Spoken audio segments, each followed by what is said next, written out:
네, 오늘은 2절 말씀 지난주에 이어서 들어가도록 하겠습니다. 우리가 잘 아는 이 믿음의 주여 온전하게 하신 이인 예수를 바라보라라고 하는 말씀인데, 말씀의 주제는 믿음의 경주를 잘 하려면이라고 하는 주제를 말씀을 가지고 우리가 나누려고 합니다. 이번 주와 다음 주에 걸쳐서 좀 넉넉하게 나누려고 하고요. 오늘 본문은 많은 성도들이 사랑하는 구절이기도 하고 귀에 아주 잘 익은 구절이기도 합니다. 이런 표현이 좀 그렇지만 이 구절은 만능 구절이라고 하는 별명도 있어요. 무슨 말이냐면 성도가 처한 어떠한 환경과 처지 그리고 유혹과 시험에서도 이 구절의 짧은 구절에 있는 이 두 가지 큰 동사가 나오는데, 이 말씀은 틀림없는 방향을 잡아주기 때문에 그렇습니다. 여기서 이 주라고 하는 말은 히브리서 2장 10절에 나오는 그리스도도 고난을 통해서 온전하게 하셨다 할 때 그 구원의 창시자라고 하는 말이 나오는데, 여기 주는 구원의 그 창시자라는 말이고, 이 온전하게 하시는 이다라고 하는 것은 구원의 완성자이신 그리스도를 말합니다. 그러니까 우리는 구원과 믿음의 여정 가운데 있잖아요.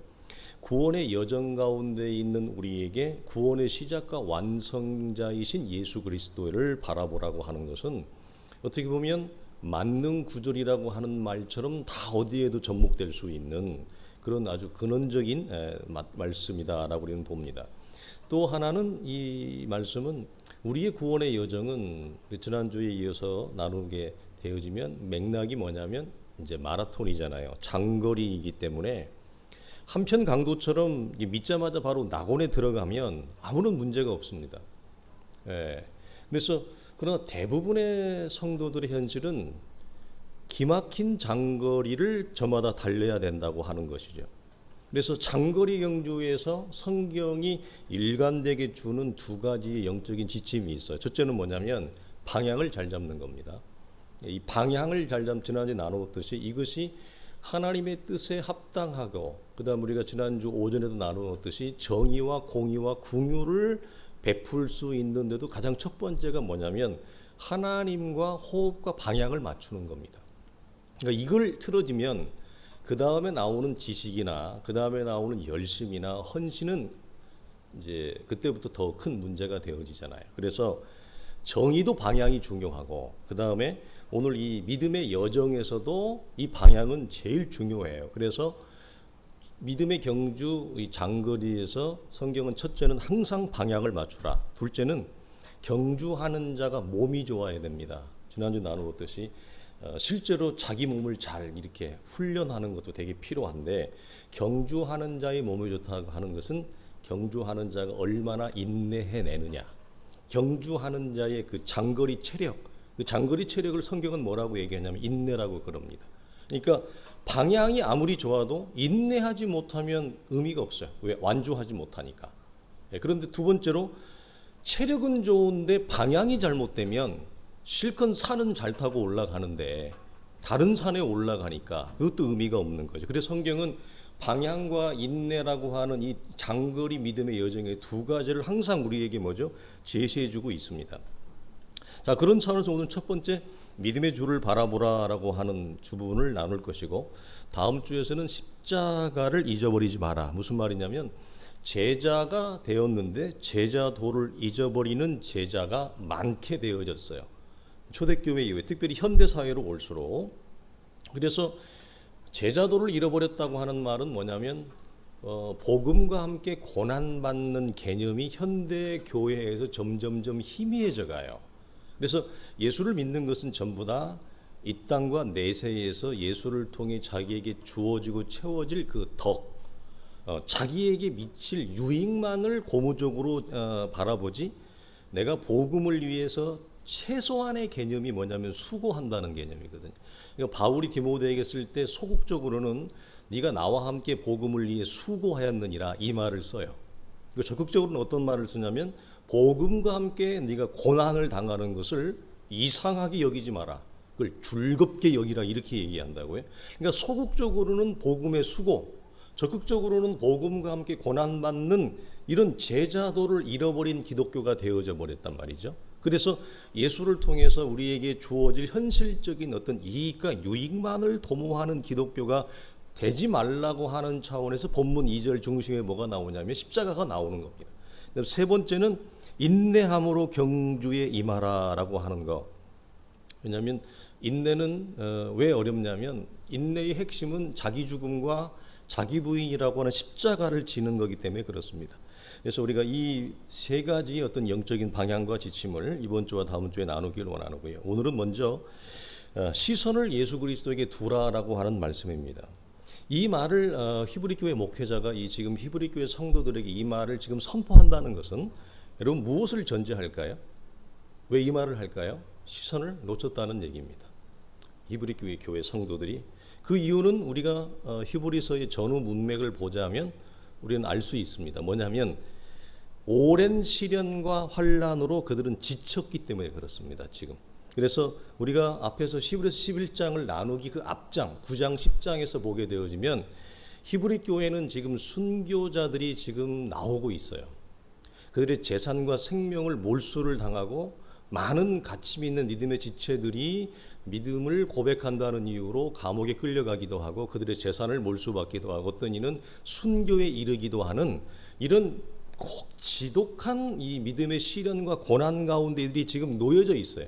근데 이것이 잠깐 하고 지나가면 상관이 없는데 이게 너무 파괴적이고 초대교회에서는 굉장히 오랫동안 그러니까 한 320년 가까이 콘스탄틴 대제가 323년에 기독교를 국교로 선포했기 때문에 그러니까 적어도 예수님 사후에 약 따지자면 한 300년 가까이 굉장히 많은 이 장기적인 시련에 지금 이들이 처해 있기 때문에 당연히 이들은 지금 놓칠 수밖에 없는 상황입니다. 그러나 우리랑은 좀 다릅니다. 왜냐하면 우리는 그들과는 다른 평안의 시대를 살아가고 있잖아요.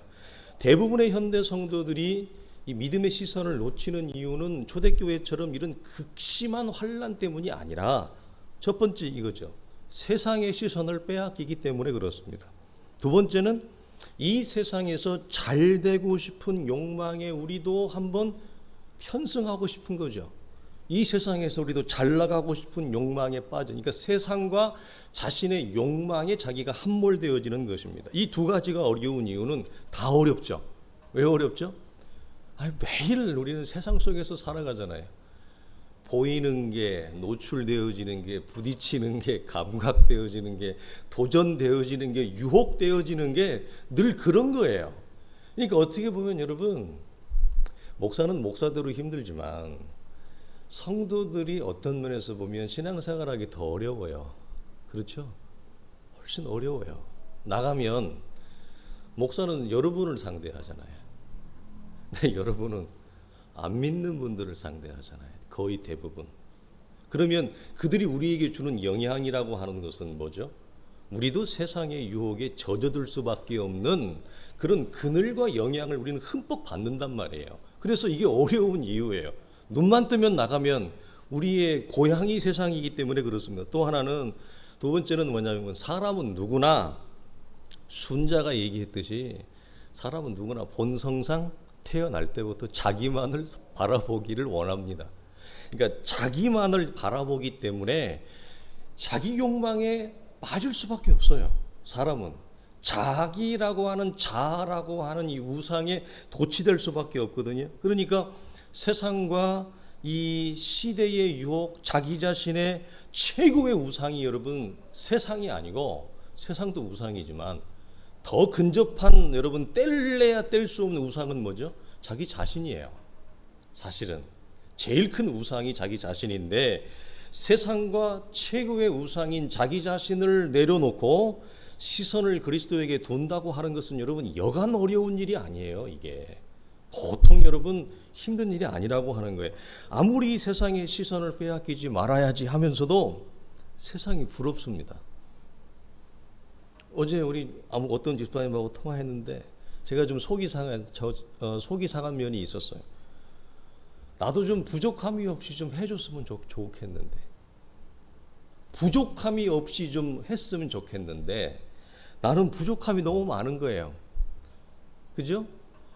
아무개처럼 누구처럼 나도 부족함이 없이 베풀고 싶고 그들을 위해서 공여하고 싶고 기여하고 싶고 도와주고 싶은데 내가 없어요. 내가 없으니, 내가 총알이 없으니 못 대어줄 때 오는 그 마음의 속상함이 대단합니다. 그래서 그렇게 사는 사람을 보면 부럽습니다.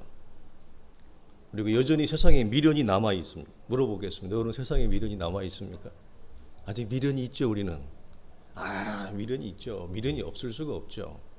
이 땅을 떠나야만 미련이 없는데, 이 세상에 있으면서도 바울이 빌립보서에서 얘기한 것처럼 지식부터 이 세상에 속한 모든 것에서 내가 자유하고 거리를 두고 공간을 두고 그 모든 것을 내가 배설물로 여기는 신앙의 간격과 공간을 둔다는 것은 여러분, 그리스도의 십자가의 연합됨과 죽음에 대한 깊은 내용으로 들어가지 않으면 사람은 항상 세상에 대하여 미련이 있습니다.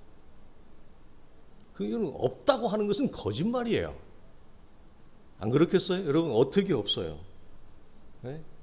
얼마 전에도 전화를 받았어요. 뭘 하나 샀는데 그런 얘기를 나한테 왜 하는 거야? 흔들리지는 않아요. 그런 얘기 들어도 이제는 흔들리지는 않지만 듣고 난 다음에 뭐죠? 이게 뭐지? 쿵 오는 거예요. 듣고 난 다음에 이게 뭐지? 쿵. 그래서 여러분, 사람은 여전히 세상의 유혹과 세상에서 잘되고 저 사람처럼 우리도 잘되고 싶은 그런 미련이 여전히 남아있고, 왜 나는 똑같은 실수를 이렇게 반복할까, 바보같이. 여러분, 그런 적 많죠. 왜 나는 저 실수를 해놓고 저런 일을 내가 벌려놓고 그러지 말아야지 했는데 또 똑같은 실수를 반복합니다.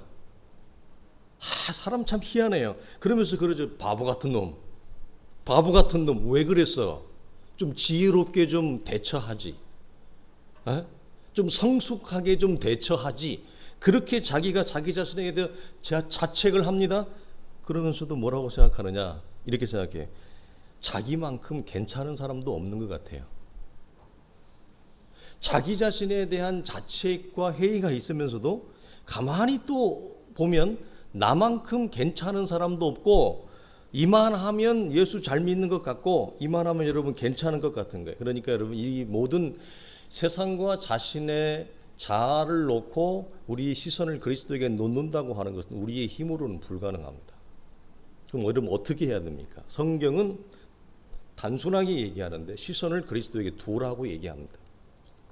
자기 침몰과 자기 우월에서 자유하는 길은 역설적이게도 자기 자신을 묵상하거나 세상을 깊게 묵상하는 데 있지 아니하고 시선의 끝을 그리스도에게 두는 데서부터 시작을 합니다. 그러니까 시선을 그리스도에게 고정할 때 우리는 세상과 자아라고 하는 자기 침몰과 자기 우상, 이걸 반복하거든요. 이 우상에서 비로소 벗어나기 시작하는 몸부림이 그 안에서 싹트기 시작해요. 그래서 성경은 뭐라고 얘기하냐면, 시선을 우리는 세상을 향하고 있기 때문에 시선을 바꾼다는 것은 굉장히 어려운 일이에요. 어떻게 시선을, 맨날 세상을 보는데 시선을 바꿔요? 안 그러면 사람은 딱 두 개밖에 없어요. 세상을 보든지 자기 자신을 보든지, 이 두 시선에서 자유한다는 것은 여러분 불가능하다니까요. 그러니까 유일하게 성경이 제시하는 게 뭐냐면 대신 시선의 끝을 그리스도에게 두라고 얘기하는 거예요. 시선의 출발은 항상 우리는 나로부터 나옵니다. 이것이 예외가 없어요. 시선의 시작과 출발은 항상 나예요. 그리고 방향도 우리는 세상을 향할 수밖에 없어요. 그래서 성경이 뭐라고, 대신 시선의 끝을, 이거 시선의 굴절이죠. 시선의 역설을 얘기하는 거예요. 그래서 그리스도에게 두라고 얘기를 합니다. 이 비밀을 여러분이 잘 묵상하기를 원하는데요. 일반적으로는 적을 알아야 승리한다 그러잖아요. 지피지기 백전백승이다. 세상을 알아야 세상을 이긴다. 나를 알아야 나를 이긴다. 이게 일반 원리입니다. 근데 여러분, 성경은 뭐라고 얘기하냐면 적을 알아도 우리는 진다 얘기해요. 그러니까 여기서 적은 누구예요? 표현하자면, 은유적으로 표현하자면 세상이라는 적을 알아도 우리는 세상한테 진다는 얘기예요. 나라고 하는 우상을 항상 베이스로 놓고 사는 나라고 하는 그 존재를 알아도 우리는 나에게 진대요. 성경이 말하는 핵심입니다. 팩트입니다. 예를 들어 이런 거예요. 여러분, 율법에서 자유하는 길은 어떤 거예요? 율법을 끊임없이 묵상하는 거예요. 우리 일반적으로 그렇게 생각을 합니다. 그래서 종교개혁을 일으켰던 마틴 루터 같은 경우도, 신부 같은 경우도 율법적인 금욕, 율법적인 고행을 그는 집착했습니다. 거기에 몰두했습니다. 그래서 율법이 제시하는 모든 금욕적인 고행들을 다 따라했던 거예요. 바리새인과 서기관들보다 같이. 그러나 그가 율법에서 자유해진 길은 율법을 몰두하고 율법을 묵상하여서 율법에서 빠져나온 것이 아니라 시편에 기록되어져 있는 의인은 믿음으로 말미암아 살리라, 이 복음의 은혜의 말씀을 깨달을 때 율법에서 자유해진 거예요. 이 원리를 여러분 놓치지 말라는 얘기예요. 그래서 성경은 우리는 누구라도, 사람은 예외 없이 나로부터 출발하고 세상으로부터 출발할 수밖에 없는 존재라는 거예요. 거기에서 예외되는 사람은 없다는 얘기예요. 그러면 이 세상과 나라고 하는 존재의 우상에서 우리가 벗어날 수 있는 출발점, 그 시작점이 어디 있느냐? 나를 아무리 묵상해도, 나는 세상을 아무리 묵상해도 거기에서 자유해질 수 있는 길을 세상과 나라고 하는 존재는 답을 준다고 못 준다고요? 못 주죠. 우리가 지금까지 이걸 경험하고 산 거예요. 여러분, 그렇게 잘하는데 왜 똑같은 죄를, 똑같은 짓을 왜 반복하냐고요. 그러면서 이렇게 얘기하지. 바보 같은 놈, 좀 지혜롭게 하지. 이런 거 아니겠어요? 바보 같은 녀석, 좀 성숙하게 현명하게 대처하지. 그렇지만 항상 이건 뭐죠? 아무리 묵상해도 나로부터는 답이 안 나온다. 그래서 성경은 역설적이게도 그리스도에게 시선을 두라라고 여러분 간결하게 우리에게 말하고 있습니다. 우리는 여러분 세상을 몰라서 집니까? 나를 몰라서 내가 여러분 넘어지나요? 아니요. 우리는 세상을 잘 압니다. 그런데 그럼에도 지는 이유는 세상에 미련이 남아있고 여전히 세상의 마음이 있고 세상을 사랑하기 때문에 여러분 지는 거예요. 세상을 몰라서 지는 게 아닙니다. 여러분, 본문 2절 오늘 보면 믿음의 주라고 하는 이 표현이 나와 있는데, 이 믿음의 주는 헬라어를 그대로 본문으로 옮기면 그 믿음이 먼저예요. 헬라어 본문은 여기서 그 믿음은 누구의 믿음을 가리켜요? 그리스도의 믿음을 가리켜요. 이 사실이 중요합니다. 이 사실에 주목해야 돼요. 왜 성경이 나의 믿음, 우리의 믿음이 아니라 그 믿음, 그리스도의 믿음을 주목하라고 얘기하느냐? 구원의 시작과 완성이 그리스도에게서 이루어졌기 때문에 그렇죠. 그렇기 때문에 나의 믿음의 시선을 어디에 두느냐? 특별히 이 장거리 믿음에서 여러분, 우리는 세상으로부터 실패하고 나로부터, 나의 유혹으로부터 스스로 우리가 빠져나오기 어렵잖아요. 그래서 아무리 나를 묵상하고 세상을 여러분 바라보아도 거기에서 탈출할 길은 없어요. 특별히 장거리 믿음의 여정에서 우리의 시선을 그리스도에게 두지 않고 나의 믿음에 둔다는 것은 매우 여러분 위험한 도박입니다. 그래서 나에게 초점을 맞추는 것, 나의 믿음에 초점을 맞출 때는 우리는 믿음의 여정에서 이탈할 수밖에 없습니다.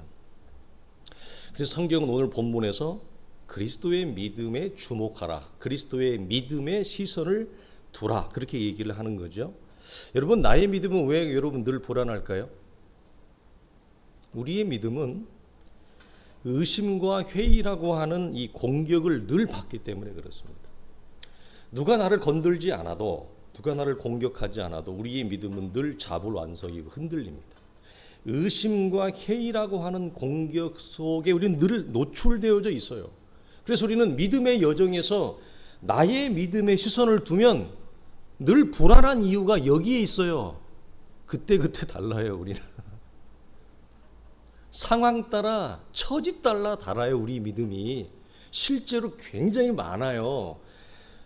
우리의 믿음은 마치 천의 얼굴을 가진 것처럼 그때마다 바뀝니다. 그러나 오직 한 얼굴을 가지고 있는 분, 누구죠?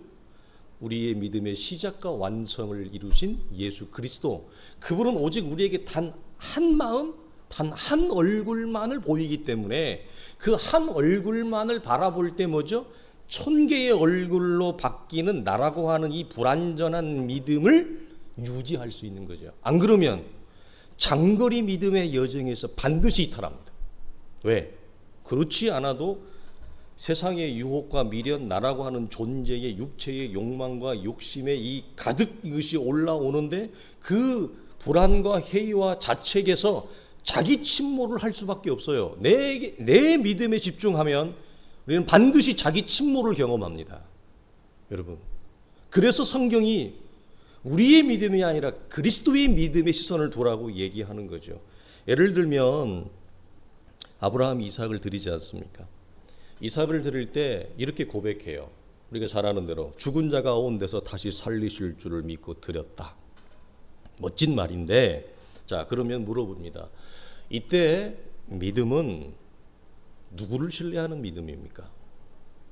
아브라함이 죽은 자 가운데서도 다시 살리실 줄 알고 드린다고 할 때의 믿음은, 여러분, 아브라함 자신의 믿음에 시선을 둔 거예요? 아니면 아브라함에게 말씀하신 하나님의 말씀에 시선을 둔 거예요?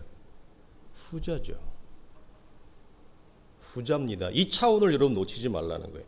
오늘 본문으로 얘기하면 예수님의 짧은 생애, 33년 정도의 육체의 생애에서 가장 큰 시험은 무엇이었을까요? 예수님에게. 우리가 아는 대로 십자가였습니다. 자기 육체의 죽음이었습니다. 그렇다면 오늘 본문에도 얘기하고 바울서서는 여러 곳곳에서 얘기하죠. 그를 죽은 자 가운데서 다시 일으키사 하나님 보좌 우편에 앉히셨느니라. 이 말은 굉장히 반복해서 나오는데, 자, 예수께서 그의 인생의 여정에 가장 큰 유혹과 시험인 십자가의 죽음 앞에서 내가 마치 이삭처럼 이 죽은 자 가운데서 다시 살리실 줄을 믿는 믿음은 예수 자신의 믿음이에요? 아니면 그를 이 땅에 보내신 아버지의 믿음이에요? 아버지의 믿음이에요. 시선을 어디에 둔다고요? 나의 믿음이 아니라 나에게 말씀하신 아버지의 말씀의 믿음을 신뢰하는 거야. 굉장히 중요합니다. 이거 우리가 놓치면 우리는 항상 나의 존재와 나의 믿음과 나의 열심과 나의 처지와 나의 조건에만 함몰되어져요. 그러면 그 믿음은 여러분 굉장히 불완전하다니까요. 나라고 하는 존재는 여러분 우리가 불완전하지 아니할 수 있는 유일한 이유는 사실 예수 그리스도와 십자가의 부활에 연합됐다라고 하는 이 기가 막히고 놀라운 영적 안전 때문에 그래요. 내가 흔들리지 아니할 수 있는 것은요, 그분이 나를 붙들고 있기 때문에 그래요. 그분이 나를 붙들지 않는 한 여러분 우리의 믿음이라고 하는 건 얼마나 허약한지 모른다고요. 자, 이 차원에서 우리도 그래서 여러분 죽은 자 가운데 다시 살리실 보좌 우편에 앉으실 성부 하나님을 예수 그리스도도 뭐죠? 신뢰한 거죠. 시선을 누구에게? 아버지께. 아브라함도 아버지께. 굉장히 중요해요. 우리에게 무엇라 말씀하시는가? 우리에게 말씀하신 약속과 비전의 말씀에 시선을 두는 거예요. 우리의 기도 제목도 마찬가지예요. 이 영적 원리는 참으로 중대한 사실을 우리에게 일깨워 줍니다. 이런 차원에서 우리의 구원을 위해서는 세상이나 나 자신을 묵상해서는 답이 없다는 얘기입니다. 이 얘기는. 그러니까 내 환경이 아무리 안 좋아도 환경을 아무리 묵상한들 내가 영적으로 성화가 된다든지 영적으로 진보가 된다든지 아닌 말로 이 지독한 가난에서 벗어나지도 못한단 말이에요. 육체적으로 물질적으로도 마찬가지예요. 그래서 성경은 오히려 세상을 묵상하거나 내 자신을 묵상하면 오히려 우리가 넘어진대요. 타락한대요. 길에서 여러분 우리가 이탈한대요. 그래서 오히려 시선의 역설, 시선의 굴절을 가져와서 오직 그리스도 변하지 아니하시는 분, 흔들리지 아니하시는 분, 견고하신 분, 우리의 믿음의 출발점과 우리의 믿음의 과정과 내용과 완성이 되신 그리스도에게 시선을 두라는 거예요. 그것도 깊게 박으라는 거예요. 고정시키라고 하는 말은 돛대를 깊게 내리라는 얘기거든요. 예, 이 작업을 하라는 얘기입니다. 그래서 믿음의 경주에서 일어나는 우리가 당할 수 있는 모든 환난과 모든 시련과 모든 의심과 회의에서 우리를 자유할 수 있는 영적인 활력, 영적인 근원, 영적인 힘 전부 어디에서 나옵니까, 여러분? 그분의 일하심에서 나오는 겁니다. 그분이 우리에게 말씀하심과 그분이 우리에게 하신 약속의 말씀과 비전의 말씀 속에 우리에서 모든 영적인 활력과 영적인 여러분 힘의 원천이 거기에서 나오는 거예요. 그러면 우리는 나의 흔들리는 믿음보다는 그리스도에게 믿음의 시선을 두는 게 훨씬 지혜롭고 현명하고 안전하죠. 흔들리지 않죠. 이 차원에서 믿음의 오늘 히브리 교회 목회자는 어떤 이유 때문에 이 시선의 고정을 놓쳐버린 히브리 교회 성도들에게 다시 시선을 고정하라 이렇게 말합니다. 여러분, 시선을 둔다는 의미는 닷을 고정하듯이 고정하라는 의미라고 말씀을 드렸어요. 왜 여러분 닷을 고정하라고 깊이 내리라고 말했을까요? 왜 그랬을까요?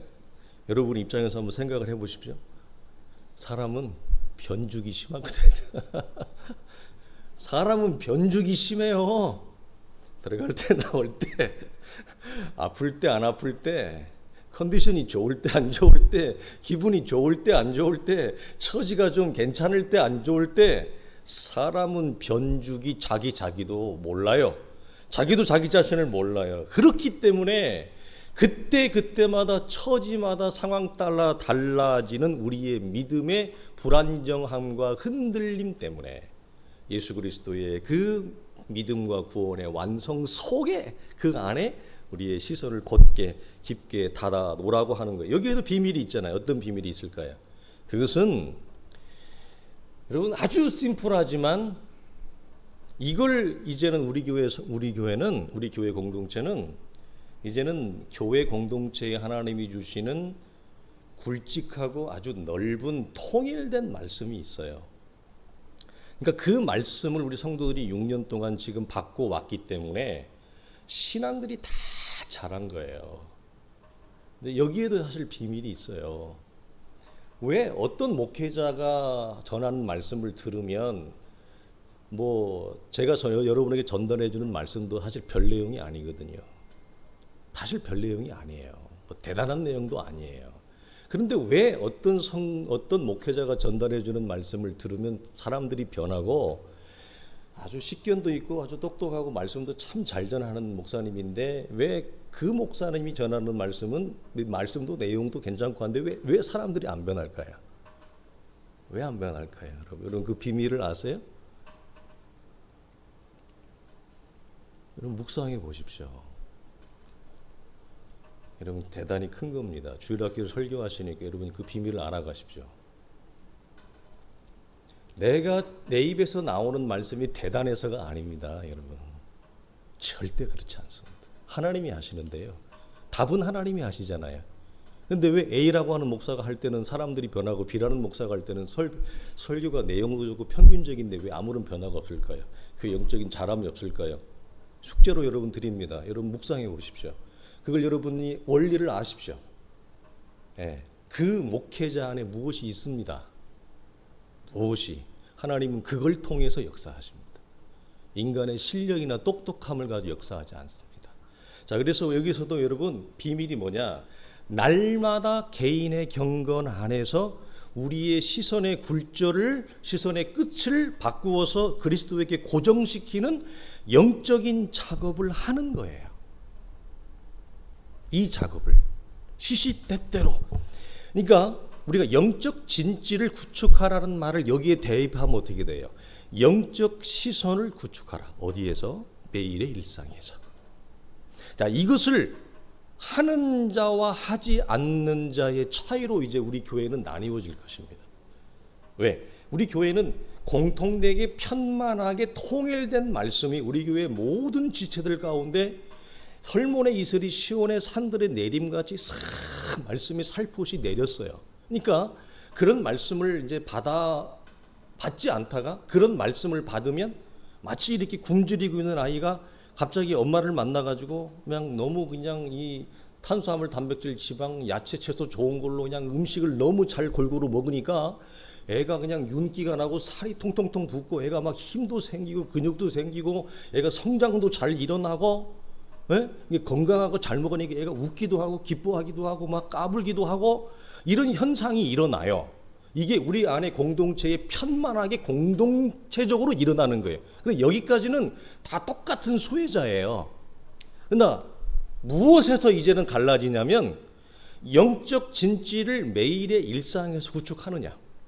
오늘 말씀으로 하면 영적인 시선을 구축하는 것을 매일의 일상에서 개인의 경건 안에서 내가 하느냐 안 하느냐로 이제는 나뉘어질 것입니다.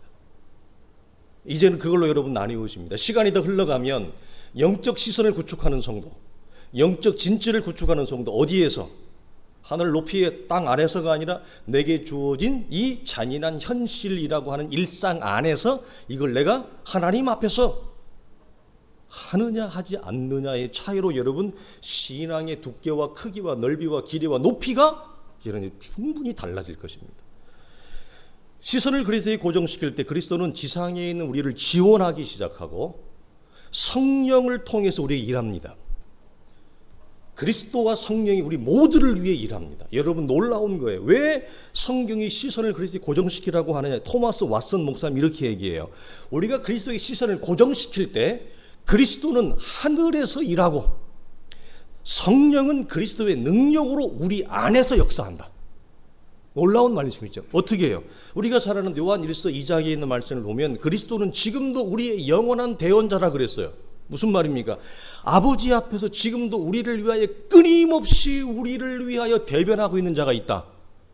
우리가 연약함에도 불구하고 우리가 죄에 넘어짐에도 불구하고 우리의 죄가 주홍같이 붉을지라도 여전히 하나님 아버지 앞에서 나라고 하는 이 인생을 중보하고 대변하는 끊임없는 중보자, 끊임없는 대변자, 그게 누구라고요? 그리스도. 그리스도는 하늘에서 나를 위해 일하시죠. 그렇죠? 그래서 우리가 이 땅에서도 보면 누가복음 22장 보면 주님은 이 우리를 위한 끊임없는 중보와 대언을 그러면 하늘에서만 했느냐? 아니요. 우리가 잘 아는 대로 여러분 이 말씀이 있어요. 시몬아 시몬아 보아라. 사단이 밀가부르듯 하려고 너를 뭐했다? 시험하였으나 내가 너를 위하여 내 믿음이 떨어지지 않기를 위하여 기도하였나니. 지금도 하나님 앞에서 이 세상의 유혹과 시험과 마귀의 계계 앞에서 우리의 믿음이 떨어지지 아니하도록, 우리가 이탈하지 아니하도록 우리를 붙들고 있는 분, 우리를 아버지 앞에서 대언하고 중보하고 있는 분, 그분은 이 땅에 오셨을 때부터 그 일을 하셨어요.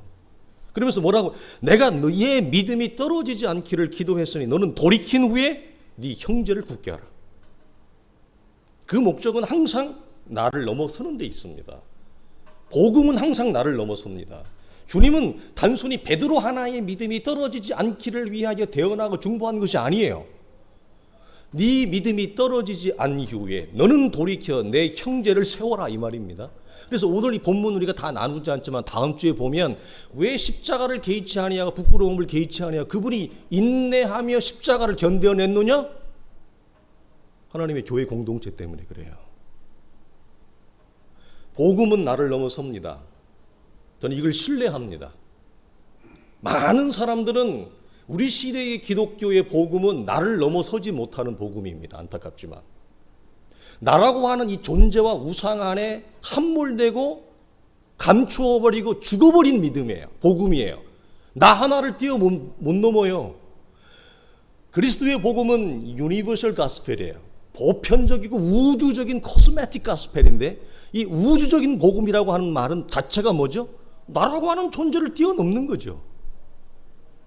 그렇지 않습니까? 물론 나도 우주지만 주님이 말씀하신 여기서 말하는 우주적인 복음이라고 하는 것은 우리 한 교회만을 말하는 것이 아니고 이 땅에 있는 모든 지상의 교회를 말한다면 그리스도의 복음은 나라고 하는 한 존재를 반드시 뛰어넘게 되어 있단 말이에요. 그러나 우리는 어떻게 된 이유인지는 모르겠지만 우리는 우리에게 허락되어지고 주어진 복음이 나라고 하는 존재의 경계 밖으로 나가지를 못하는 거예요. 그래서 우리가 지난주에 나누었듯이 예수는 믿는데 자기 밖을 넘지 못하는 정의, 자기 밖을 넘어가지 못, 자기 울타리를 넘지 못하는 긍휼, 이게 이제 우리 시대의 기독교가 욕을 바가지로 얻어먹는 근원적인 이유이기도 합니다. 그래서 여러분 그리스도의 중보와 대언은 이 땅에서도 이루어졌고 지금도 아버지 앞에서 우리를 위하여 끊임없이 중보하고 계시죠. 성령 우리를 위해 어떻게 여러분 일하시고 기도합니까? 우리가 잘 아는 말씀 로마서 8장, 만일 우리가 보지 못하는 것을 바라면 참음으로 기다릴지니라. 이 말은 왜 나와요? 믿음의 여정, 구원의 여정이 터프하다는 거죠. 터프하다는 겁니다. 만일 우리가 보지 못하는 것을 바란다면 참음으로 기다릴지라. 이와 같이 성령도 우리의 약함을 도우시나니 우리가 마땅히 빌 바를 알지 못하나 오직 성령이 말할 수 없는 탄식으로 우리를 위하여 친히 간구하시느니라. 그리스도는 땅에서 대언하신 그 대언의 시작이 아버지 앞에서 하늘에서까지 이어지고, 성령은 우리를 통해 우리 안에서 그리스도가 이루신 사역과 능력을 근간으로 지금도 나를 위하여 중보하고 있잖아요. 그러니까 그리스도의 대언과 성령의 중보가 우리를 다 붙들고 있습니다. 이것이 우리가 사도의 말대로 누가 우리를 그리스도의 사랑에서 끊을 수 있으랴, 환난이나 곤고나 핍박이랴, 이 말을 하죠. 그러면서 이 모든 일에 우리를 사랑하시는 일로 말미암아 우리가 넉넉히 이기느니라. 아멘. 우리가 넉넉히 이길 수 있는 것은 내 자신의 믿음의 시선을 두어서는 곤란해요. 믿음의 시작과 완성과 내용을 이루신 그리스도의 시선을 두는 때 성령은 내 안에서 역사하고 말할 수 없는 탄식으로 우리를 위하여 뭐한다? 친히 간구하신다. 우리가 심지어 믿음에게서 이탈하고 싶고 자책과 회의와 불안과 절망 가운데 있을 때에 그분은 영원한 우리의 대언자로서 내 영혼을 지금도 아버지 앞에서 대언하고 계시다. 여러분 놀랍지 않습니까? 이 사실이 우리를 어떻게 한다는 거예요?